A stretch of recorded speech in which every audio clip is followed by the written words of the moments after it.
하나님 우리에게 임재하여 주시옵소서라고 우리가 기도하잖아요. 근데 하나님이 뭐라고 하시겠어요? 나 있는데, 너 속에 이미 있는데 뭘 또 임재해달라고 그래? 그렇죠? 근데 임재라는 말의 정확한 뜻은 하나님의 나타나심이에요. 살아계신 하나님, 내 안에 계신 하나님이 자신을 드러내시는 순간이 하나님의 임재의 순간이거든요. 그러면 하나님은 어떤 순간에 임재하실까를 생각해봤어요. 하나님을 찾는 자에게.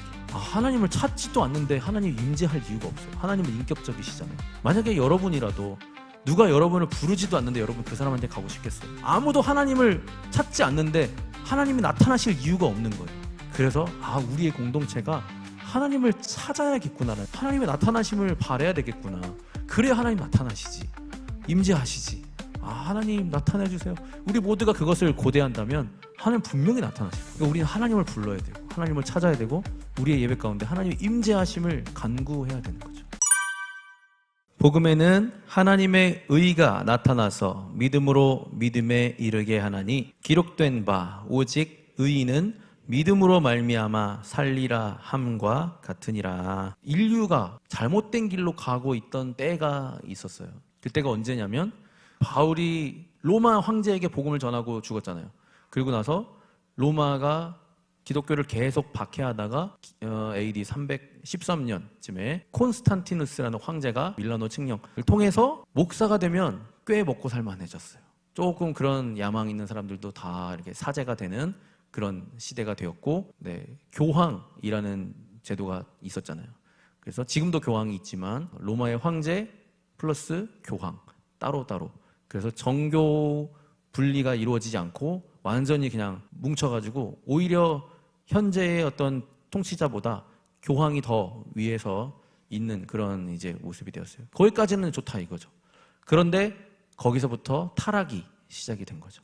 거기부터 이제 많은 물질과 권력을 손에 쥐고 나니까 이 기독교가 타락하기 시작했습니다. 그래서 로마 카톨릭은 많은 문제점들을 가지고 있었어요. 그런데 누구도 그 대세의 흐름을 거스를 수는 없었습니다. 만약에 현재 우리가 믿고 있는 이 기독교가 잘못된 길, 성경과 다른 길로 전부 다 가고 있다면, 전 세계가 다 그렇게 잘못된 길로 가고 있다면 우리는 바른 길을 말할 수 있을까? 바른 길을 찾을 수 있을까? 시대를 바꿔서 생각하면 쉽지 않은 일이라는 거죠. 왜냐하면 우리는 대세를 따를 수밖에 없는 연약한 인간이잖아요. 근데 그때의 대세는 아무도 의심하지 않는 로마 카톨릭이 가르치는 교리였던 거죠. 거기에서 나오는 주요 교리들을 제가 하나하나 설명을 드릴 건데, 그것이 이상하다고 생각하지 못할 수도 있어요. 그게 왜 문제가 되죠? 그런데 제가 말씀드리는 마틴 루터라는 이분은 아무리 생각해도 이거는 성경과 다른 것 같다. 아무리 대세라고 해도, 내가 이것 때문에 목숨을 잃는다 할지라도 성경과 다른 것은 다르다고 말하고 싶다라는 이야기를 하게 됩니다. 그래서 잘못된 것에 대해서 대학교 채플배실 앞에 문에다가 95개조 반박문이라는 글을 써서 붙이게 돼요. 지금 현재 기독교는 썩었다, 성경과 다르다라고 해서 사실 일이 그렇게 커질지는 몰랐어요. 자기가 그냥 틀렸다고 생각하는 거를 자기네 학교, 자기가 교수였거든요. 자기네 학교에다 붙여놓은 거예요. 근데 많은 사람들이 그거를 퍼나른 거예요. 지금으로 말하면 인스타에 막 퍼진 거야. 봐라 하면서 막 퍼지면서 이제 나라가 들썩이게 된 거예요. 왜냐하면 대세인 로마 카톨릭, 기독교를 완전히 대적하는 대적자의 역할이 된 거죠.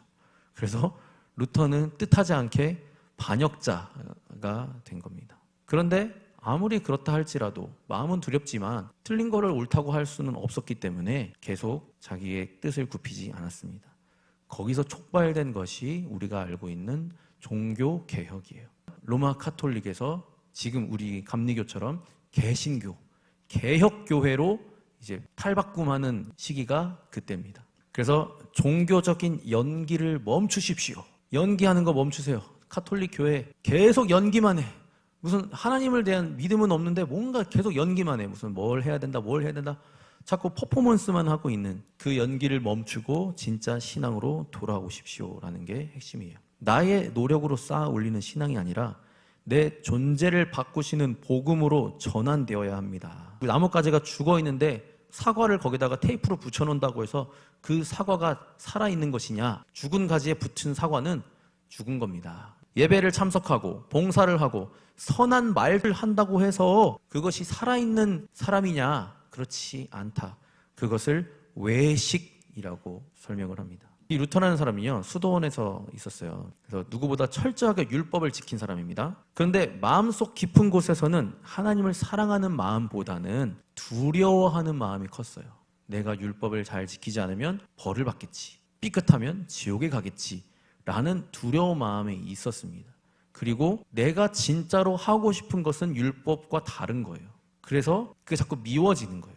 마음속 깊은 곳을 정직하게 돌아보니까 하나님을 자꾸 미워하는 거예요. 왜 나에게 이런 율법을 줘서 왜 나의 인생이 이렇게 얽매여 있을까라는 생각을 정직하게 바라보게 된 겁니다. 그래서 이렇게 말했습니다. 나는 흠 없는 수도사였지만 하나님 앞에서는 죄인이라는 양심의 가책으로 비명을 지르고 있었다. 우리의 모습과 다를 바 없습니다. 나는 정말 교회 잘 다니는 신실한 사람인 것처럼 보이지만 사실 나는 내가 잘 알잖아요. 나는 양심의 가책에 늘 시달리는 사람이라는 거죠. 하나님 앞에서 자꾸 죄인된 내 모습 때문에 양심에 시달려. 누군가가 나를 칭찬해도 네 고맙습니다를 하지만 내 마음속 깊은 곳에서 외치는 거야. 넌 그렇지 않잖아.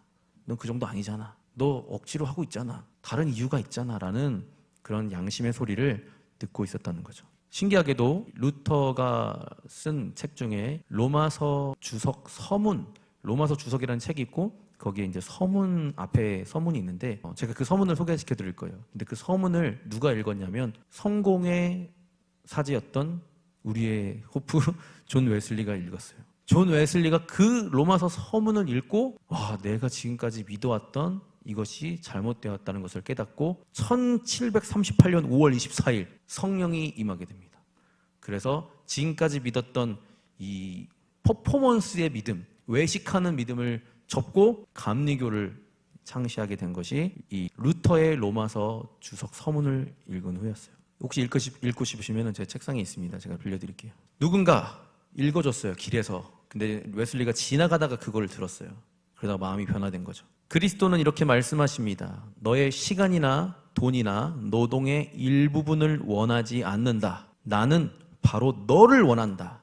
나는 너의 타고난 자아를 고문하려고 온 것이 아니라 죽이려고 왔다. 이게 주님이 우리에게 요구하시는 거라는 거예요. 그 자리에 내 자아를 심으려 한다.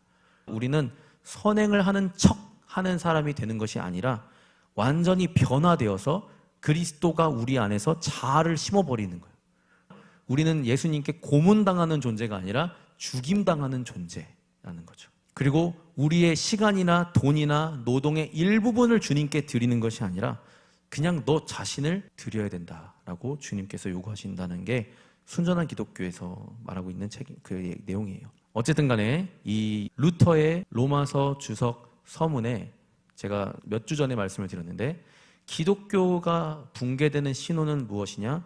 기독교의 용어들의 의미가 다르게 왜곡되어져 있을 때, 그러면서 복음이 무엇인지, 율법이 무엇인지, 죄가 무엇인지, 사랑이 무엇인지 그 의미가 자꾸 약화되고 너무너무 무해한 것으로 되어서 너무 쉽게 말할 수 있는 것이 될 때 붕괴된다고 했잖아요. 그래서 이 로마서 주석 서문에서는 7가지의 기독교 용어들의 재정의를 하게 됩니다. 이게 핵심이에요. 요걸 읽고 웨슬리가 변화된 거예요.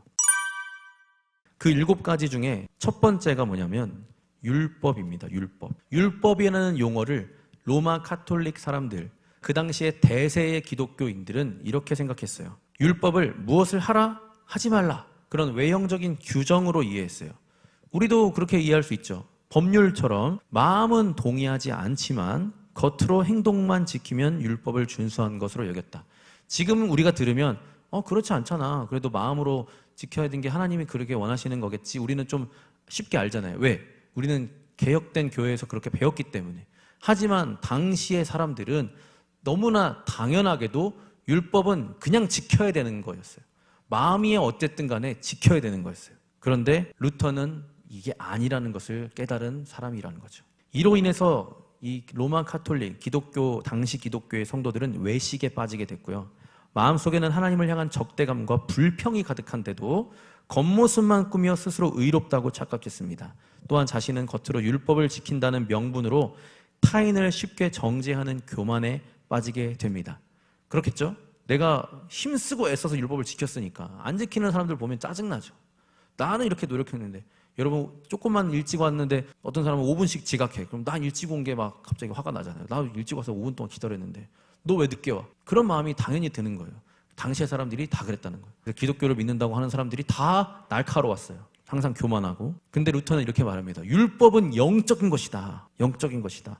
이는 율법이 행위가 아닌 마음 깊은 곳에 자발적 순종과 사랑을 요구하는 것이다. 이 기준에 따르면 인간의 힘으로는 누구도 율법을 온전히 지킬 수 없음을 깨닫게 되고 오직 성령을 통해 주어지는 새 마음으로만 율법의 참된 성취가 가능함을 회복해야 된다라는 거죠. 억지로 율법을 지키는 것은 마음 깊은 곳에서는 율법을 미워하는 것입니다. 이게 어떻게 비유하냐면 마치 도둑이 감옥 갈까봐 도둑질을 참는 것과 같습니다. 마음은 여전히 도둑인 채로 이렇게 표현한 거예요. 당신이 자신의 마음속에서 도둑이고 실제로 도둑이 될 수 있다고 한다면 다른 사람들에게 하지 말라고 가르치는 것이 무슨 소용입니까? 당신 마음속에도 도둑질하고자 하는 마음이 있는데 남한테 도둑질하지 말라고 가르치는 것이 무슨 소용이냐는 거죠. 당신 마음속에 음란한 마음이 가득한데 남한테 가르칠 수 있겠냐는 거예요. 이게 율법의 문제라는 거죠. 그래서 루터는 율법은 그런 것이 아니다. 마음속 깊은 곳에 자발적인 순종과 사랑이라는 거죠. 그 다음에 오해한 단어가 뭐냐면 죄예요. 죄. 죄를 살인이나 간음 같은 겉으로 드러난 악한 행위로 국한해서 생각했어요. 일부가 그렇게 생각한 것이 아니라 전 세계 사람들이, 기독교를 믿는 전 세계인들이 다 똑같이 생각했던 거예요. 이게 아니라고 말하는 것은 혁명적인 일인 거예요. 그래서 그거를 개혁이라고 하는 거예요. 종교개혁. 죄는 죄의 뿌리를 보지 못하고 드러난 증상, 이 겉으로 드러난 행위만 통제하려다 보니까 마음속에는 타락을 했어요. 근데 겉만 깨끗하게 하려는 헛된 노력이 반복되고 있는 거죠. 이렇게 말합니다. 외적으로 아무런 죄를 짓지 않았다 할지라도 사람은 여전히 몸과 영혼이 완전한 파멸에 떨어져 있을 수 있다. 죄를 한 가지도 행위로 짓지 않았는데도 불구하고 이 사람은 이미 파멸 속에 들어가 있을 수 있다는 거예요. 왜? 마음속에 죄가 있기 때문에. 그래서 루터는 죄의 본질을 불신앙으로 규정합니다. 겉으로 드러나는 행동들, 뭐 살인, 간음 이런 것들이 죄가 아니라 그곳의 뿌리가 불신앙이라는 거예요. 어떤 악행은 열매일 뿐이다. 그 뿌리는 하나님을 신뢰하지 않는 마음이다. 이 정의를 통해서 죄의 문제는 도덕적인 개선이 아니라 우리가 좀 착하게 삽시다, 좀 선하게 삽시다 이런 차원의 것을 설명하는 것이 아니라는 거예요. 기독교는요 우리에게 선행을, 외적인 선행을 가지고 강조하는 것이 아니에요. 기독교는 근본적으로 사람이 바뀌는 종교예요. 완전히 바뀌면 그냥 돼요. 근데 안 바뀐 채로 선한 척을 하세요라고 하는 위선자가 되는 거예요. 그래서 위선자가 되지 않으려면 변화돼야 됩니다. 거듭나야 되는 거죠. 세 번째 단어는 은혜입니다. 당시의 오해는 은혜는 인간이 선행을 할 수 있도록 도와주는 어떤 능력이나 겉으로부터 외부로부터 주입된 성질이라고 이해했어요. 은혜를 조각조각 나눠서 생각을 했던 거죠. 그럼 어떻게 돼요? 자신 안에 죄의 욕심이 남아 있는데 은혜가 부족하다고 느끼는 거예요. 은혜가 더 부어져야 내가 죄를 이길 수 있을 것이다. 우리도 이런 착각을 하기 쉽다는 거예요. 은혜를 조각조각으로 생각하는 거예요. 아, 은혜를 더 부어야, 하나님 더 부어주셔야 제가 죄를 좀 더 이길 수 있습니다. 그러면 그게 언제까지 해야 될까요? 얼마만큼 몇 리터를 부어주셔야 죄를 완전히 이길 수 있을까? 기준이 불명확하다는 거죠. 끊임없이 목마르고 끊임없이 괴로워하면서 신앙생활을 하게 되는 거예요. 우리도 그럴 수 있어요. 은혜가 무엇인지 모르면 계속 하나님의 은혜를 구하기는 구하는데 그 은혜가 좀 부족해서 내가 계속 죄에 빠지는 거라고 생각해서 자꾸 그냥 또 은혜 이렇게 생각하는 거예요. 근데 은혜는 그런 게 아니다라는 거죠. 은혜는 하나님의 호의, 하나님의 페이버라고 이야기합니다. 우리 안에 여전히 죄의 속은 그대로 있어요. 죄의 욕심이 있어요. 그리고 성화도 아직 안 됐어요. 그런데 하나님의 은혜는 우리를 통째로 감싸 안으신다는 거예요. 이미 의로운 자로 우리를 만들어 주시는 겁니다. 그래서 이런 말이 있어요. 우리는 죄인이면서 동시에 의인입니다. 죄인인데 하나님이 감싸 안으신 은혜로 의인인 거예요. 은혜로. 근데 여전히 우리는 죄에 빠져 있다는 거죠. 그 정죄에서 벗어나는 것을 은혜라고 하는 거예요. 그러면은 은혜만 있으면은 죄 마음대로 지어도 되나요? 전혀 그렇지 않죠. 그 뒤에 성화가 따라옵니다. 그런데 그 성화와 이 거룩한 행실은 내 안에서부터 자발적으로 이루어져야 된다는 거예요. 만약에 여러분이 자발적으로 마음에서 우러나지 않는데 어떤 선한 행실을 하려고 노력했다면 그것을 조금 죄송한 표현으로 위선이라고 하는 거예요. 그래서 위선자가 되지 않으려면 거듭나셔야 되는 겁니다. 유사한 그리스도인이 되지 않고 진정한 그리스도인이 되려면 착한 행실을 할 것이 아니라 거듭나야 된다는 거죠. 유사한 그리스도인, 비슷한 그리스도인, 거의 그리스도인, almost 크리스찬이 되는 것이 중요한 것이 아닙니다. 진짜 그리스도인이 돼야 돼요. 비슷해요. 비슷해. 그런데 완전히 다른 거예요. 완전히 다른 거예요. 유사한 그리스도인은 나의 노력으로 쌓아 올리는 것이고 진짜 그리스도인은 은혜를 받고 내 안에서 자발적으로 이루어지는 거라는 거죠. 열매는 비슷할 수 있어요. 오히려 유사 그리스도인이 진짜 그리스도인보다 더 선하게 살아갈 수도 있어요.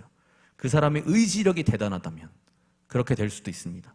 그런데 하나님은 아신다는 거죠. 그 마음의 동기와 그 마음의 뿌리를 아신다는 거죠. 그래서 은혜는 우리의 모든 죄를 감싸 안으시는 하나님의 호의라는 거예요. 그러니까 은혜가 부족해서 죄를 짓는다, 이런 오해가 없어야 되는 거예요. 네 번째는 믿음입니다. 믿음을 인간이 의지로 만들어낼 수 있는 생각이나 교리에 대한 지적 동의로 여겼어요. 그럴듯합니다. 굉장히 그럴듯해요. 교리, 우리가 사도신경은 카톨릭도 하잖아요. 사도신경에 대해서 우리가 내가 믿습니다 라고 얘기를 한단 말이에요. 그러면 저 사람은 믿음이 있구나 라고 다 여겨줬다는 거예요. 그 당시에는. 그런데 그게 믿음이 아닌 거예요. 그래서 믿음으로만 구원받기는 어려워요. 사도신경을 줄줄줄 읊는다고 해서 이게 구원을 받는다는 게 그들의 입장에서는 굉장히 찝찝했습니다. 그래서 거기에다가 플러스 알파를 계속 더하게 돼요. 자, 성찬에 참여하십시오. 세례를 받으셔야 됩니다. 미사를 드리셔야 됩니다. 여러 가지 선행을 하셔야 됩니다. 헌금을 많이 내셔야 됩니다. 계속 여러 가지를 덧붙여서 구원에 이르기를 힘쓰라고 말을 하는 거예요. 그러니까 사람들이 계속 끊임없이 불안감에 뭔가를 계속 하게 만드는 거예요. 믿음도 있고 다른 것도 있고, 이것이 붕괴와 타락의 문제라는 거죠. 이런 믿음은 사람을 변화시키지 못해요. 마음의 변화가 없어요. 행위만 계속 덧붙이는 거예요. 행위만 계속 행동을 더 해야 될 것 같아. 뭔가 계속 부족한 것 같거든. 봉사도 해야 되고 이것도 해야 되고 저것도 해야 되고 계속 해야 될 것 같아.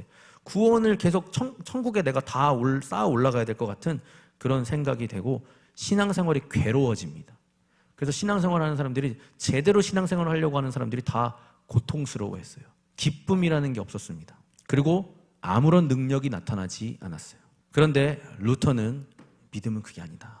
믿음은 그게 아니다. 믿음은 인간의 공상 따위가 아니다. 하나님이 우리 안에서 행하시는 역사이다. 참된 믿음은 살아있고 활동적이어서 억지로 시키지 않아도 끊임없이 선을 행하게 만들어준다. 믿음과 행위가 분리될 수 없다.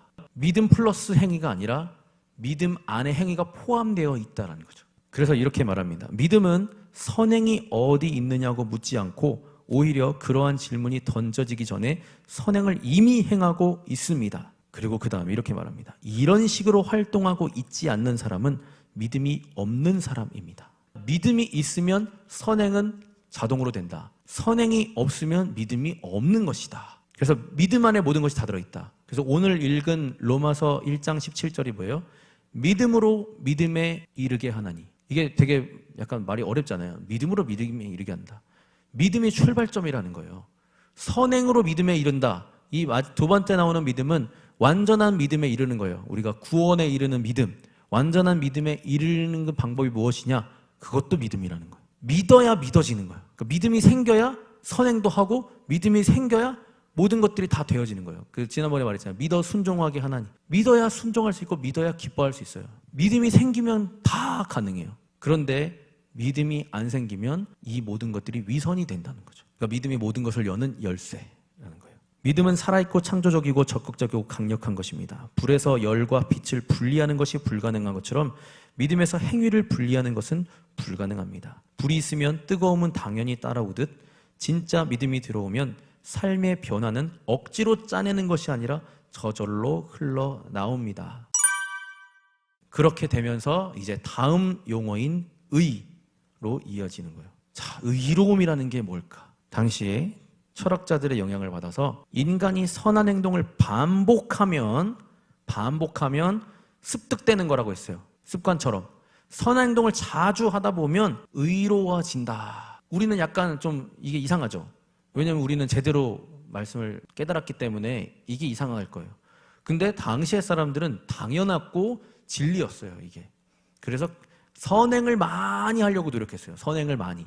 반복해서 많이 하려고. 그 스콜라 신학자들이라는 사람들이 있어요. 그 사람들은 이렇게 열심히 행위를 통해서 은혜 받을 준비를 하세요라고 이야기를 한 거예요. 선행을 많이 해야 당신이 은혜를 받을 수 있어요. 근데 우리가 알고 있는 은혜는 뭐예요? 선행을 하기 전에 우리가 아직 죄인일 때에 하나님께서 일방적으로 우리에게 값을 치르지 않고 값없이 주신 것이 은혜다. 값을 치르고 줬다면 그게 무슨 은혜겠어요? 내가 산 거지. 정당하게 돈 주고 산 거를 은혜라고 하겠어요? 여러분 만약에 500원짜리 편의점 가서 1000원짜리 아이스크림 사면서 1000원을 냈어요. 그리고 아이스크림 받으면서 너무 은혜입니다. 저에게 이런 귀한 거를 주시다니, 그렇게 편의점 알바생한테 얘기하나요? 내가 1000원 냈잖아. 정당하게 수고하세요. 그러고 들고 나오잖아요. 은혜가 은혜 되려면 값이 없이, 그리고 갚을 수 없는 것이어야 돼요. 그게 은혜입니다. 그러니까 우리가 의로워지는 것은 하나님이 우리에게 일방적으로 주시는 거죠. 인간 스스로 의를 이루려 했으나 마음 깊은 곳에 있는 죄성은 해결되지 않았습니다. 반복되는 선행을 통해서 의에 이르는 척했다 할지라도 그 사람의 마음속은 여전히 죄성이 남아있다는 거죠. 그런데 루터는 정직했어요. 내가 반복해서 해보니까 아직도 내 속에 그것이 있는데 내가 어디 가서 잘난 척을 할 수 있을까? 하나님은 나를 모를까? 그러면 나 위선자가 아닐까? 나 구원받은 사람이 맞나? 그런 정직한 고민에 빠지게 된 거죠. 그래서 성경을 다시 봤더니 다 틀렸던 거야. 다 틀렸던 거야. 의도 이게 아니었어. 은혜도 이게 아니었고 믿음도 이게 아니었고, 근데 왜 많은 사람들에게 이렇게 가르치고 있는 것인가에 대해서 반박을 하기 시작한 거죠. 그래서 그 반박을 하다가 아주 큰 고통을 당하게 됩니다. 믿음으로 말미암아 그는 죄로부터 해방되며 하나님의 계명들 속에서 즐거움을 발견합니다. 여러분, 기독교는 즐거움이에요. 기독교는 기쁨입니다. 근데 그 기쁨이 기뻐하라고 해서 기뻐하는 것이 아니라 기뻐하지 말라고 해도 기쁠 수밖에 없는 것이 내 속에서 우러나오는 것. 선행을 하지 말라고 해도 내 안에 선한 욕구가 가득해서 선행을 행할 수밖에 없는 그런 마음. 여기 있는 모든 사람들이 아마 그렇게 된다면 정말 행복한 공동체, 정말 기뻐하는 공동체가 될 거라는 생각이 들어요. 아까 찬양하면서 그런 생각이 들었어요. 하나님의 임재라는 게 무엇일까? 임재는 하나님이 우리에게 임재하여 주시옵소서라고 우리가 기도하잖아요. 근데 하나님이 뭐라고 하시겠어요? 나 있는데, 너 속에 이미 있는데 뭘 또 임재해달라 그래? 그렇죠? 하나님 임재해 주세요. 여기 있는데 이미 계시는데 나 여기 있다? 너 뭐 어디서 찾는 거야? 뭐 하늘에서 또 하나님이 내려오시길 바라는 건가? 근데 임재라는 말의 정확한 뜻은 하나님의 나타나심이에요. 영어로도 나타나심이에요. 살아계신 하나님, 내 안에 계신 하나님이 겉으로 드러나시는 게 임재예요. 자신을 드러내시는 순간이 하나님의 임재의 순간이거든요. 그러면 하나님은 어떤 순간에 임재하실까를 생각해 봤어요. 그랬더니 딱 정답이 이거예요. 하나님을 찾는 자에게. 하나님을 찾지도 않는데 하나님 임재할 이유가 없어요. 하나님은 인격적이시잖아요. 만약에 여러분이라도 누가 여러분을 부르지도 않는데 여러분 그 사람한테 가고 싶겠어요? 여기 있는 모든 사람들 앞에 지금 아무나 종현이가 갑자기 옆에 앞에 나와서 저를 불러주셔서 감사합니다. 아무도 안 불렀는데 혼자 나와가지고 푼수처럼 그럴 수 없잖아요. 하나님도 마찬가지인 거예요. 아무도 하나님을 찾지 않는데 하나님이 나타나실 이유가 없는 거예요. 그래서 우리의 공동체가 하나님을 찾아야겠구나라는 생각을 했어요. 하나님의 나타나심을 바라야 되겠구나. 그래야 하나님 나타나시지. 임재하시지. 하나님 나타내주세요. 우리 모두가 그것을 고대한다면 하나님 분명히 나타나실 거예요. 아무도 바라지 않아. 하나님의 임재를 바라지 않아. 그냥 찬영이만 바라보고 있어. 인도하는 찬영이만 멋있어서 바라보고 있어. 하나님 별로 의미 없어. 찬영이만 보면 돼. 그러면 하나님 뭐하러 임재하시겠어요? 나는 부르지도 않았는데 내가 왜 가? 그러니까 우리는 하나님을 불러야 되고 하나님을 찾아야 되고 우리의 예배 가운데 하나님의 임재하심을 간구해야 되는 거죠. 살짝 곁길로 빠졌지만 6번째 용어는 육적이다라는 거. 우리 육체라는 거. 육적이다라는 거예요. 요즘에 제가 두쫑쿠를 자주 먹는데 두쫑쿠 맛있나요? 맛있어요. 제가 맛없는 두쫑쿠와 맛있는 두쫑쿠를 다 먹어봤는데 맛있는 두쫑쿠일수록 피스타치오 함량이 높더라고. 그러니까 그 바삭거리는 그게 너무 많으면 별로예요. 근데 피스타치오가 비싸요. 그래서 그 피스타치오 함량 높은 두쫑크의 유명한 집이 하나 있는데 아직 그걸 못 먹어봤어요. 매주 금요일 10시에 예약이 벌어지는데 한 번도 버튼을 본 적이 없어. 동시 접촉자 20만 명. 그래서 매주마다 실패하고 있어요. 물론 제가 하는 게 아니고 제 아내를 시켜서 하고 있는데 그걸 먹어보면 이제 저는 두쫑크를 이제 탈퇴하려고요. 끝판왕을 먹어봤으니까. 근데 이 두쫑크 현상이 왜 유행일까? 이걸 경제학자가 이야기를 했어요. 1930년대 보면 미국에 경제 대공황이 있었습니다. 미국이 다 갑자기 경제가 무너진 때가 있었어요. 그때 이런 용어가 있었어요. 립스틱 효과. 립스틱 효과. 이게 뭐냐면 다 살기가 힘든 거야. 비싼 집 못 사, 차도 못 사. 요금 내가 버는 월급 가지고는 할 수 있는 게 아무것도 없는 거예요. 그럴 때 내가 할 수 있는 작은 사치를 하게 된다는 거죠. 그래서 립스틱을 그렇게 많이 사게 된다는 거예요. 립스틱은 싼데 고급이잖아. 샤넬이잖아. 비싼 립스틱을 많이 사게 돼서 인기가 갑자기 급상승하는. 경제가 어려운데 저렴한 비싼 거, 럭셔리. 그게 갑자기 스몰 럭셔리가 뜬다는 거죠. 두쫑크 하나에 5,000원에서 비싼 건 2만 원. 2만 원. 근데 그걸 사면 도파민이 확 내가 2만 원짜리를 사서 줄 서가지고 경쟁을 해서 내가 먹었다. 그게 이제 뭐라 그러죠? 소확행이 되는 거죠. 그런 집이나 차 같은 자산은 근로소득으로 살 수 없는 희망의 절벽 앞에서 청년들은 미래를 위해 저축하기보다 지금 당장의 확실한 쾌락, 두쫑크 찾는다. 네, 그런 분석이 있었습니다. 근데 이 도파민은 기쁨과는 거리가 멀잖아요. 먹을 때는 좋아요. 하지만 먹고 나면 또 달달한 게 더 땡기고 또 다른 맛을 찾게 된다는 거죠. 그런데 하나님께서 우리에게 주시는 기쁨은 영적인 기쁨은 좀 다르죠. 내가 주는 물을 마시는 자는 영원히 목마르지 않을 것이다. 두쫑크를 먹으면 목이 마르고 또 다른 두쫑크를 찾게 되지만 하나님이 주시는 영원한 생명수는 목마르지 않는다는 거죠. 그래서 내가 만족합니다. 내가 감사합니다라고 이어지는 깊고 영원한 기쁨에 이르게 됩니다. 천국은 그래서 순간의 쾌락이 아니라 깊게 지속되는 기쁨이에요. 여러분 천국에 가시게 되면 저도 안 가봤지만 두쫑크 같은 순간적인 쾌락이 아니라 깊고 영원한 기쁨이 이어질 겁니다. 그래서 이 사람들은 이 육적이다라는 말을 굉장히 오해했어요. 성적인 욕망이나 육시적인 감각의 문제로만 국한했어요. 저 사람은 육적이야 하면은 저 사람은 성적인 욕망으로만 사는 사람이야. 맨날 그렇게만 사는 사람을 육적인 사람이라고 여겼어요. 근데 그렇지 않다라는 거죠. 육체적인 금욕을 실천하는 수도사들은 그래서 나는 영적이라고 생각했어요. 정말 그럴까요? 정말 그럴까요? 지적인 신학자들은 자신들은 육적이지 않다고 착각했다는 거죠. 그러나 루터는 그들이 거룩한 척하며 고상한 종교적 이야기를 할지라도 그 중심에 하나님이 없다면 여전히 육적인 사람이라고 비판을 하고 있었습니다. 그래서 육이라는 것은 몸뿐만 아니라 이성, 감각을 포함한 전 인격이 하나님 없이 자신과 세상만을 향해 있는 상태를 육적이라고 할 수 있는 거예요. 겉으로 거룩해 보이는 종교적 행위조차도 육적일 수 있다라는 거예요. 예배도 육적일 수 있어요. 설교도 육적일 수 있다라는 겁니다.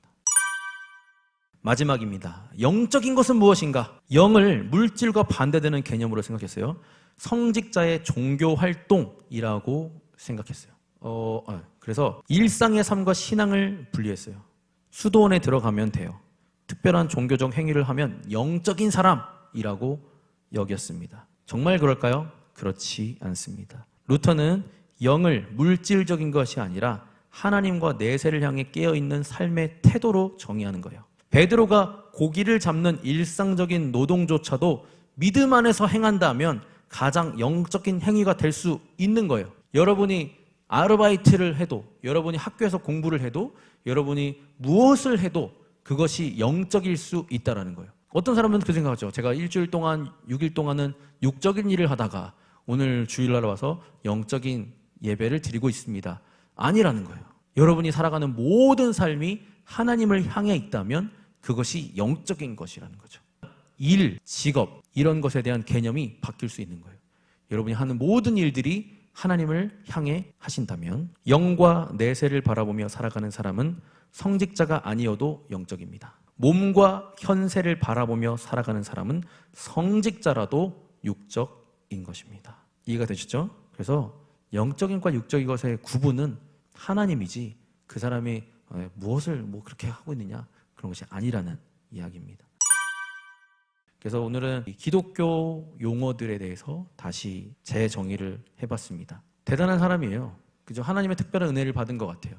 대세인 로마 카톨릭 앞에서 이런 얘기들을 하고 많은 박해를 받고 했지만 그것으로부터 출발해서 우리가 지금 믿고 있는 이 개혁, 개신교가 탄생하게 되는, 만약에 그렇지 않았다면 여전히 우리는 지금도 위선자로 살고 있을 수도 있어요. 카톨릭을 제가 위선자라고 표현하지는 않겠어요. 왜냐하면 1999년쯤에 이 믿음으로 의로워진다라는 이것에 대해서 카톨릭이 어느 정도는 동의를 했습니다. 그래서 같이 선언을 한 게 있어요. 그래서 카톨릭에서도 성경을 다시 보니까 믿음으로 의로워지는 거네, 행위로 의로워지는 게 아니네라고 선언을 하기는 했어요. 그래서 그 안에도 깨어있는 사람이 있을 수는 있어요. 저는 전혀 모르죠. 제가 단언할 수는 없죠. 하지만 확실한 것은 성경으로 다시 돌아가서 보면, 정직하게 보면 우리는 위선자가 되면 안 된다. 위선자가 되지 않으려면 믿음이 있어야 되는데 그 믿음은 우리에게서 출발하는 것이 아니라 하나님의 은사로 주어지는 것이기 때문에 믿음이 생기면 모든 것이 되어진다. 믿음으로 믿음에 이르게 하나니 오직 의인은 믿음으로 말미암아 살리라. I am a flower quickly fading.